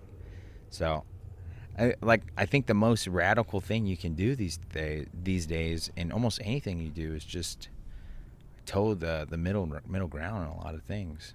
I think having some sort of base perspective when it comes to music is probably the most radical thing you can do. It's weird where, like, I think we talked about it last week when it came to faith. Like, faith now almost seems, having some sort of religiosity or religious background seems more radical than being an atheist, right? It's the same thing with music, I think. And people are comfortable pushing the boundaries because that's what's in. And the boundary pushing isn't really that interesting. I'd rather have someone who creates just something that they enjoy for the sake of their enjoyment, rather than someone pushing boundaries for the sake of pushing boundaries. But yeah, I love music, man. I still write. I still make some songs. Nothing great, but I still have fun doing it, man. Oh, it's a beautiful butterfly, dude. It's huge. But yeah, man. With that said, as we kind of wrap things up. Oh, we're closing? I think we're going to close because it is getting late. I told you earlier, we have our dog, Chocolate. He is going to a doctor's appointment today, going to get some flea control medication, but really not looking forward to the appointment. Because? So he has on his anal sac, on the anal glands, there's these sacs there, likely cancerous, and they're not getting better. So I think I'm going into the appointment sort of expecting the worst, and getting news I don't want to hear. He's only been with us for a few months. He's a senior dog, 18, but it's funny how fast those fucking dogs, man, they capture your heart a little bit, and the thought of not having him around the house is kind of emotional. I can only imagine how my wife's going to take it, because that's a dog she's known for his whole life, basically. So it'll be interesting to see what happens. He's got a lot of spunk. He gets the zoomies still. He eats regularly, shits regularly. But we'll see what happens today on that appointment. It's coming up soon, so we'll see how it goes, man. Your dog is beautiful, though. Onyx. Just a ball of energy, dude. And he listens, for the most part. You better. But with that said, man, do you have any closing wisdom for us? Because you are wise. No. I don't. That's not how wisdom comes out, sir. Nah. Okay. Well, do you have any closing thoughts?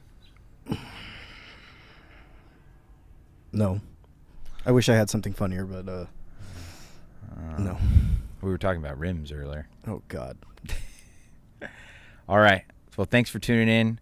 We're gonna end the podcast here. Below the trees. If you enjoyed this video, please like, comment, and subscribe. Do all the typical YouTube things. Help the channel out. Help us grow. We're looking to continue these types of conversations, and hope to have many, many, many, many more. John, thank you, man. Cheers. Cheers.